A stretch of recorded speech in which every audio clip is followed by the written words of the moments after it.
তো আজকে বছরের প্রথম দিন। তো আজকের দিনটা কার কেমন কাটলো অবশ্যই কমেন্ট করে জানাবে। তো এখানে একটা ভাই কমেন্ট করছে যে বিএসএফ এর ট্রেডসম্যানের সম্বন্ধে একটু যদি বলো। দেখো, বিএসএফ এর ট্রেডসম্যানে অনেকগুলো পদ আছে, ঠিক আছে।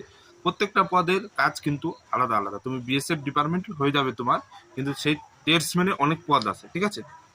সিটিজিডি আলাদা, তোমার ট্রেডসম্যান আলাদা, ঠিক আছে। সিটিজিডির কাজ হচ্ছে অলরাউন্ডার ডিউটি, সে কিন্তু সব ডিউটি করবে, ঠিক আছে। আর যেটা ট্রেডসম্যানের যেটা হয়, তোমার যদি দেখো পদগুলো যেগুলো হয়, যেমন কুক হয়, বারবার হয়, ওয়াশারম্যান হয়, টেলার হয়, ড্রাইভার হয়, এরকম অনেক পদ আছে, ঠিক আছে। সুইপার হয়। তো প্রত্যেকটা পদের কিন্তু কাজ আলাদা আলাদা, ঠিক আছে। সুইপারের কাজ হচ্ছে তোমার ক্যাম্প সাফ সাফাই, ঝাড়ু দেওয়া, ঠিক আছে, এইসব কাজ সুইপারের। তারপরে মানে পুরো ক্যাম্পটাকে সাফ সাফাইয়ের দায়িত্ব থাকবে সুইপার। কুকের কাজ হচ্ছে রান্না করা, ড্রাইভারের কাজ হচ্ছে ড্রাইভিং করা, ঠিক আছে। তো এগুলো হচ্ছে